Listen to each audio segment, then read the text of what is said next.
एक कुरिन्थियों अध्याय 9 वचन 27 में पौलुस कहता है कि मैं अपनी देह को मारता कूटता हूँ और वश में लाता हूँ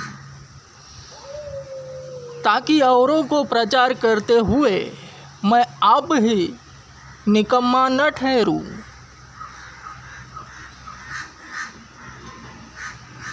पौलुस रसूल कहता है कि मैं अपने बदन को मारता कूटता हूँ और उसे अपने वश में लाता हूँ ताकि औरों को ऐलान करके मैं आप ही मकबूल न ठहरूं।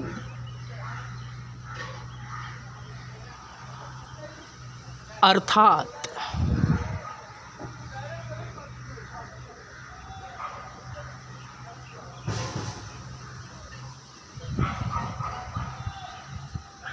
वचन तो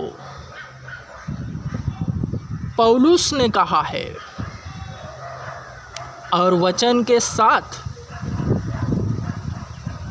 चलने वाला भी पौलुस है।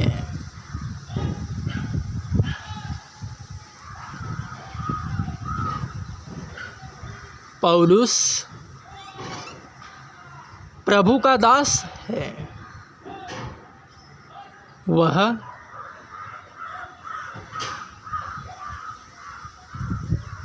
प्रभु यीशु के नाम से जाना जाता है, प्रचार कर रहा है।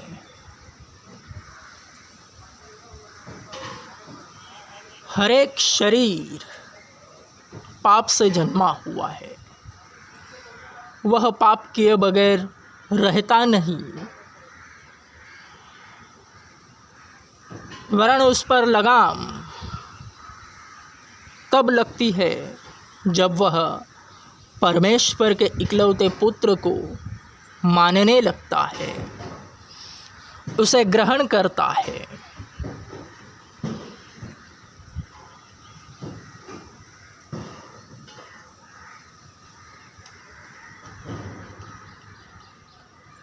तो यहाँ पौलुस अपने शरीर को किस तरह से मारता कूटता है ताकि वह उसमें उसे वश में करता हो, यह सोचने वाली बात है।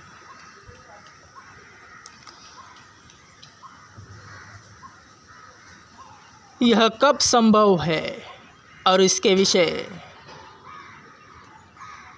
गहनीय अध्ययन करने वाला कौन है?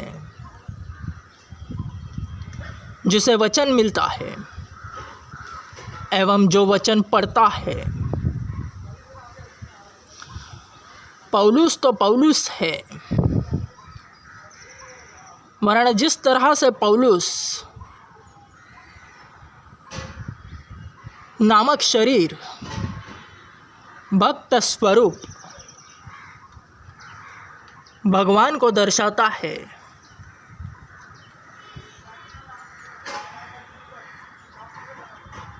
तो वह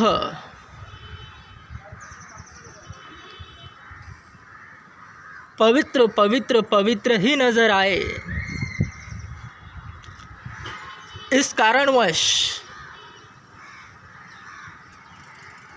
अपनी ही देह को मारना कूटना कैसे होता है?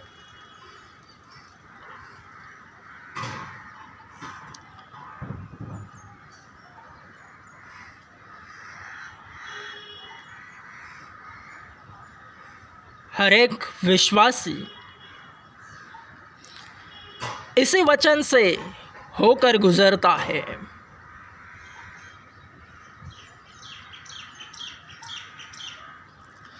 क्योंकि जो प्रचार करता है, उपदेशक बना है, औरों को उपदेश दे रहा है, तो वह हर एक उपदेश स्वयं पर अभ्यासित करता है एवं वह निकम्मा न ठहरे, इसलिए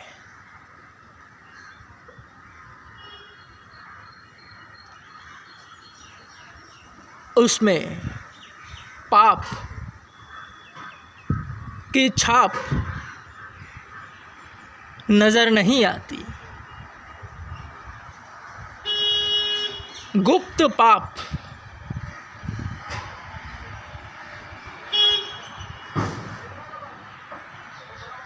यह तो स्वयंकृत है, वरण स्वयं तक सीमित है। उसकी जानकारी केवल शरीर के भीतरी कक्ष और परमेश्वर के सानिध्य में होती है। आत्मा और शरीर दोनों जानते हैं कि वह गुप्त पाप क्या है।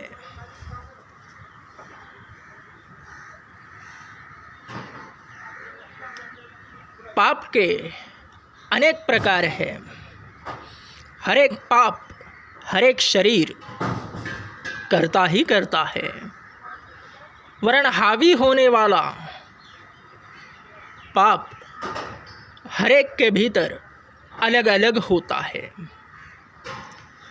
किसी को चोरी की आदत होती है तो किसी को व्यभिचार की, किसी को जुआ खेलने की तो किसी को नशे की। हर प्रकार के पाप हर प्रकार का शरीर करता है। एक ही पाप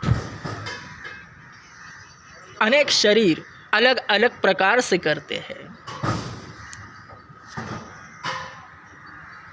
वरन हावी होने वाला पाप हर एक शरीर के भीतर अलग अलग प्रकार से बोया जाता है। मनुष्य का देह पाप की रचना है, उसके खून में ही पाप है।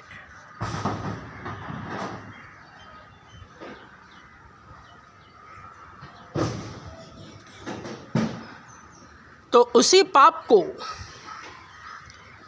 करने से रोकना ही अपने बदन को मारना कूटना है, ताकि उसे वश में लाए, उस पाप को भीतर ही भीतर दबाए रखे।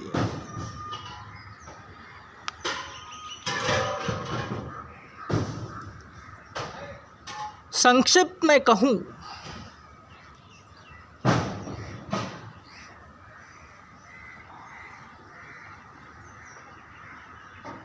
आध्यात्मिक अध्ययन यही है कि मुंह द्वारा निकलने वाले शब्द पाप और पुण्य की भरित क्रांति है।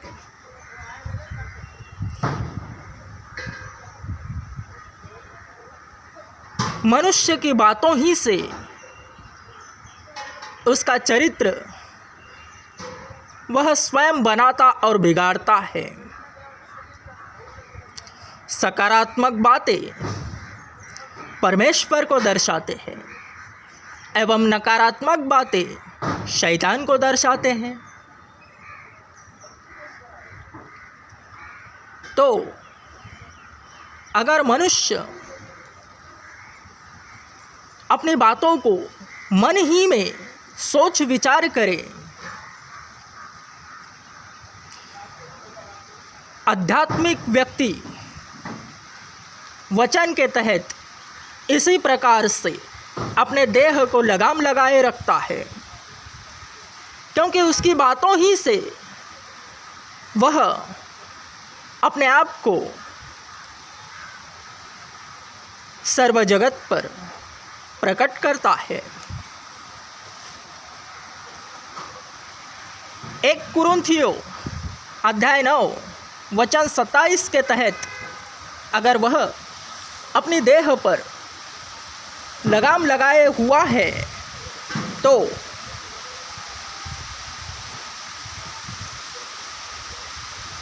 उसकी मुंह से बातें निकलने से पहले उसके मनों में वह बातें क्या है और क्या नहीं, उसका डिस्कशन होगा। अर्थात मनुष्य का देह, उसके चक्षु, उसकी आंखें जो देखती है वह सभी प्रकार का दृश्य उसके मन में जो गोडाउन होता है वहाँ संचयित होता है। एवं मनुष्य के कर्ण कान जो भी सुनते हैं, किसी भी प्रकार का आवाज़ रवे, पक्षियों का चिल्लाना, मनुष्यों का बोलना, सभी प्रकार की आवाज़, छोटी छोटी से बड़ी बड़ी, वह सुनी हुई आवाज़ मनुष्य का मन अपने गोडाउन में संचयित करता है और फिर उसे एकाएक बाहर निकालता है। मनुष्य का मन शुद्ध होता है। वह अपनी शुद्धता बरकरार रखने के लिए जो भी नकारात्मक बातें होती है वह तुरंत एनी टाइम कभी भी बाहर निकालता है। ना समय देखता है ना कुछ, क्योंकि वह शुद्ध रहना पसंद करता है। मनुष्य का मन हमेशा शुद्ध रहना पसंद करता है। अर्थात समुंदर की तरह, समुंदर भी अपने आप में गंदगी को रखता नहीं। जितना उसमें कूड़ा कचरा होता है वह तुरंत दरकिनार करता है लहरों की तरह। लहरों के मारिफत सारा कूड़ा कचरा दरकिनार कर देता है तुरंत। न आगे की सोचता है न पीछे की। ठीक इसी तरह मनुष्य का मन भी कार्यरत है। नकारात्मक बातों को वह तुरंत बाहर निकालता है। इसीलिए मनुष्य की बेइज्जती होती है, क्योंकि वह जो कुछ भी देखता है एवं जो कुछ भी सुनता है, नकारात्मक वस्तुएं देखना, नकारात्मक दृश्य देखना एवं नकारात्मक बातों को सुनना, वही उसके मुंह से उसका मन बाहर निकालता है। इसी कारणवश मनुष्य बेइज्जत होता है। मनुष्य के बेइज्जत होने का कारण केवल यही है, दूसरा और कोई नहीं।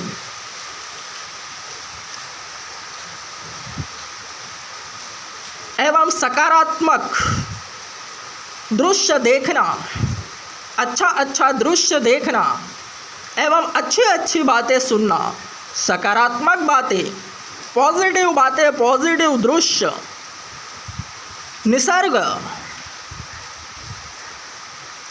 रम्य वातावरण देखना। इस वक्त बारिश का सीज़न है तो जंगल, पानी, दबदबा, झरना कितना सुंदर है।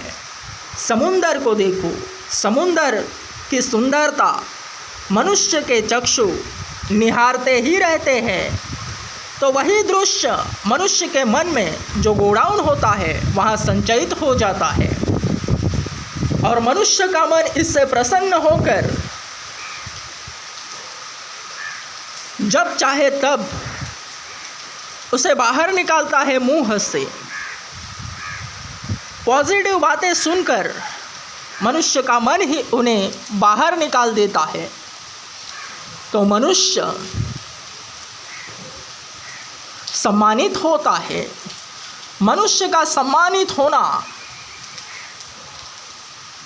इसी बात पर निर्भर है कि उसके मन, उसके चक्षु क्या देखते हैं और उसके कर्ण क्या सुनते हैं।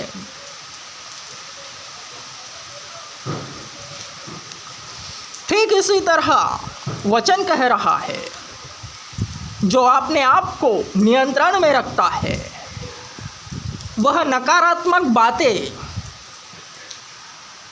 जो प्रभु यीशु मसीह से वंचित है, प्रभु यीशु मसीह को ग्रहण नहीं किया, वह भौतिक संसार में रहने वाला मनुष्य अपने मन में जो भी संचयित करता है उसका मन उसके कंट्रोल में नहीं रहता।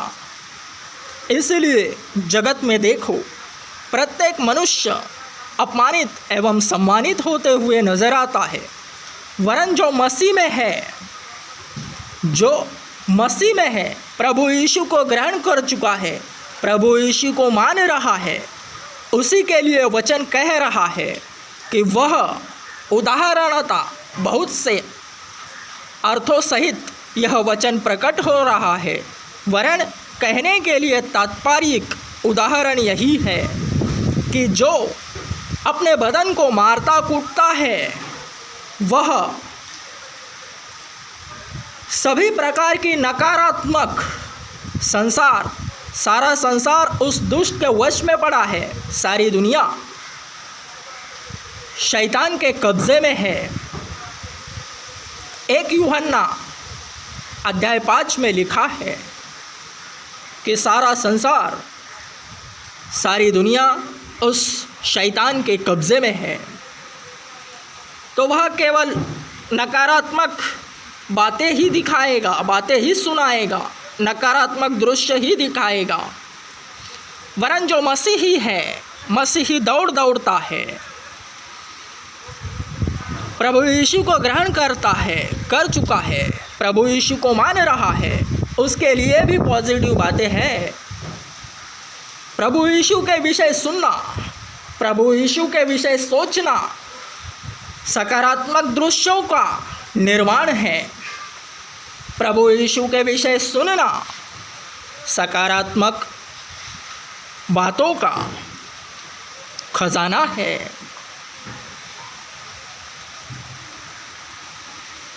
तो इसी वचन के तहत जो भी अपने बदन को मारता कूटता है वह जो भी नकारात्मक बातें होती है मुंह से बाहर नहीं निकाल पाता, उसके मन में ही वे बातें सामने आती हैं और मन में ही जब वह उसके विषय सोचने लगता है, मन में ही वह आती है, वरन मुंह से बाहर नहीं। अर्थात बाहर निकालना ही है। मन का गोडाउन इस तरह से है कि मन में कुछ नहीं रहता। उसका गोडाउन, मन इस प्रकार से काम करता है कि वह अपना गोडाउन तुरंत खाली करता रहता है। अच्छी अच्छी बातें भी बाहर निकालता है एवं बुरी बुरी बातें भी तुरंत। तो जो वचन के तहत अपने बदन को मारता कूटता है और उसे वश में रखता है, वह मन पर कंट्रोल कर लेता है। उसके मुंह से बातें तो निकलती है, वरन अच्छी अच्छी केवल मसीह विषयक वह बातें करता है। प्रभु यीशु के रिलेटेड ही वह बातें करते रहता है। प्रभु यीशु के नाम में जहाँ मैटर क्रिएट होता है वहाँ पर ही वह रहता है। सांसारिक वस्तुओं पर वह ध्यान नहीं देता। अर्थात यूहन्ना रचित सुसमाचार अध्याय 7 वचन 1 से लेकर 5 तक प्रभु यीशु मसीह के घर वाले सगे भाई भी उस पर विश्वास नहीं करते थे। यह वचन एक है, वरन इसके अर्थ अनेक है। तो यीशु मसीह डायरेक्ट मिलता है। वचन का कहने का अर्थ यह है कि उसके रिश्तेदारों के थ्रू यीशु नहीं मिलेगा। इस युग में वचन को संदर्भ सहित स्पष्टीकरण के लिए कहूँ तो किसी भी मैन ऑफ गॉड, किसी भी विश्वासी के द्वारा अगर यीशु नाम फैल रहा है तो केवल उसी के ज़रिए यीशु मिलेगा, ना कि उसके रिश्तेदारों के थ्रू। और वह भी अपने रिश्तेदारों जो संसार में है, शरीर में रहते हैं, उनके मैटर में वह रुकेगा नहीं। जब भी उसके रिश्तेदारों का कुछ भी मैटर हो, पाप प्रत्येक शरीर करता है, तो वह मैन ऑफ गॉड वहाँ रुकेगा नहीं, तुरंत वहाँ से culty.com ले लेगा। और जब उसी मैन ऑफ गॉड परमेश्वर के जन को लेकर अगर मैटर क्रिएट होगा, क्योंकि उसको मैटर लेकर क्रिएट हुआ तो यीशु नाम में ही होगा, तो उसके घर वाले वहाँ से culty.com ले लेंगे। परमेश्वर के परिजन वहाँ से निकल जाएंगे, क्योंकि उन्हें पता है यीशु नाम में मैटर क्रिएट हुआ है। वरन परमेश्वर का जन भी अपने परिजनों के मैटर में टांग नहीं अड़ाएगा, क्योंकि परमेश्वर का जन जानता है वहाँ पर यीशु नाम नहीं है।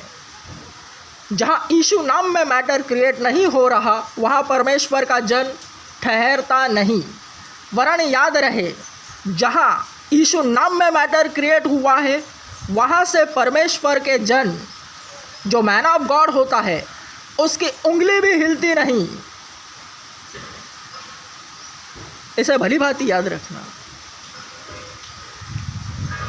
तो जो 1 कुरिन्थियों अध्याय 9 वचन 27 कहा, तो वचन पौलुस ने है।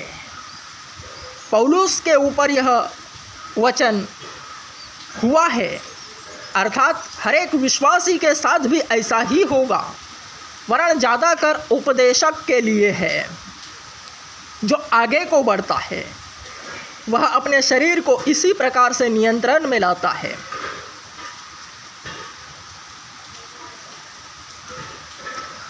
और जो भी वचन के तहत पाया जाता है, उसमें यही परिणाम नज़र आता है कि वह अपने मुंह से केवल मसीह विषय बातें करेगा, यीशु विषय ही बातें करेगा। और जो नकारात्मक बातें हैं, क्वचित देखी और सुनी हुई, वह अपने मन ही, मुंह के अंदर ही मन में सोचेगा, और सोचने से वह बातें गायब हो जाएंगी। क्योंकि मन के गोडाउन में जो भी है जमा हुआ, वह बाहर निकालना ज़रूरी है। तो बाहर निकालने का यह एक आध्यात्मिक तरीका है। मुंह द्वारा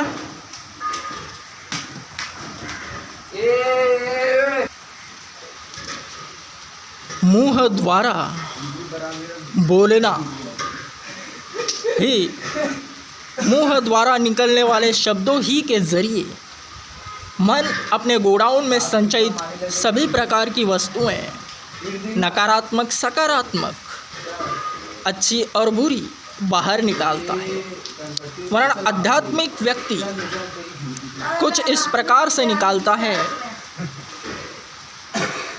कि अच्छी सकारात्मक बातें केवल यीशु मसीह से रिलेटेड वह मुंह से बाहर निकालता है, और नकारात्मक बातों का, वस्तुओं का खात्मा केवल अपने मन में उसे उसके विषय सोचकर निकाल देता है।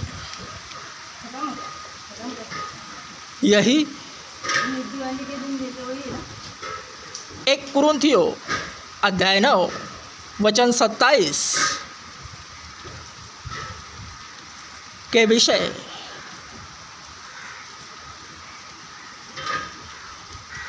अध्यात्म कह रहा है। मसीहत बड़ी खूबसूरत है। आमीन। मजबूत। आमीन।